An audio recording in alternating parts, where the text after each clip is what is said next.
Hey guys, hi, welcome back once again. My name is Vaishali, and today I'd like to talk about the recently celebrated Women's Day, or rather, the aspects of being a woman that is embodied in all of us, irrespective of the gender that we are born into, irrespective of the gender that we associate ourselves with, irrespective of the gender that we probably even choose to identify with. So even before we delve into celebrating Women's Day or womanhood, should we not question as to why are we celebrating aspects of womanhood? Why are we having a Women's Day in the first place? Because for the longest time, the system of patriarchy has celebrated manhood from a vantage point, has held aspects of manhood in high esteem when compared to aspects of womanhood.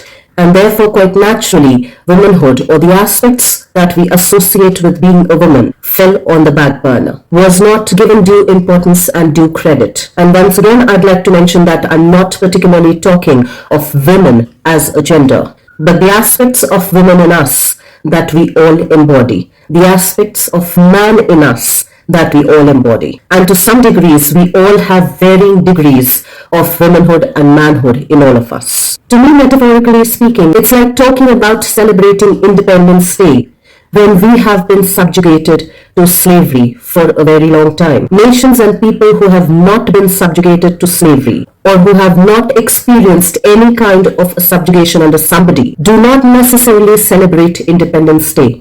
Do not even think about Independence Day, because for them it's the natural order of nature to be free. To them, every being is born free, has the choice to make choices out of their own free will. So quite naturally, if that is the natural order of things, and that is what they have experienced for the longest time, they quite naturally do not celebrate Independence Day. So even in this century, when we're even talking of celebrating Women's Day, when we are having a Women's Day, it quite naturally tells us that there has been an imbalance that has been created within and between all of us. And like I said, we all embody aspects of womanhood and manhood within all of us.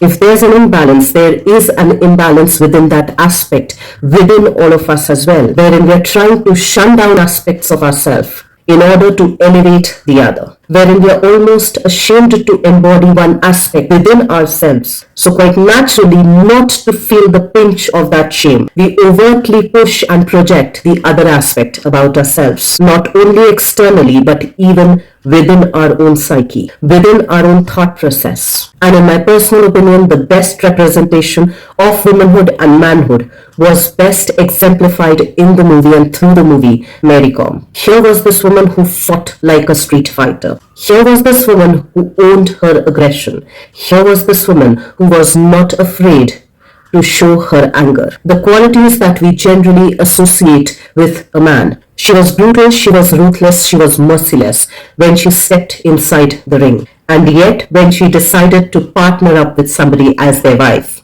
when she decided to become a mother, we could see aspects of womanhood that were beautifully showcased through her. She was compassionate, she was present, and she knew how to hold her babies. She knew how to care while never abandoning her masculinity as well. The aspects that we associate with masculinity, with a man, that were beautifully expressed through her, within her, did not make her any less of a woman. She embodied both of those aspects beautifully within herself. And when she embodied it beautifully within herself, she also chose somebody who embodied the same aspect within themselves equally beautifully. Her partner that she chose as a husband never became less of a man when he took care of the kids, when he was nurturing and feeding the kids, when she went out to practice, when she went out to box, when she went out to fight. He was somebody who equally embraced the aspect of womanhood that was present in him equally well. And yet, when he was on the soccer field, he was equally a man who could embody his manliness without over-exaggerating it. So in my understanding, in my perspective, unless and until we embrace and embody both of these aspects within ourselves, of the fighter and the nurturer, of the fighting nurturer, of the nurturer that can even fight, we will forever be shunning out parts of us, feeling ashamed of parts of us that in fact make us whole and complete. And in my perspective, a complete human being looks something like this.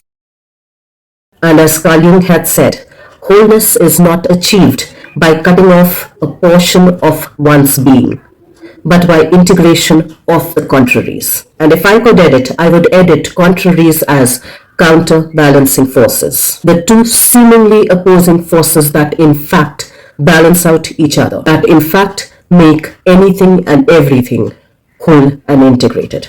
And yet, on the other hand, it's equally important to acknowledge that if we are talking about celebrating Women's Day, what aspects of womanhood within us have we not embraced? Have we not accepted? Have we not acknowledged? Let's try and figure that out for ourselves. Ask that question for ourselves. And I will see you once again the next week. Till then, stay tuned in. And guys, if you do like the contents of my videos, please do like, share, and subscribe.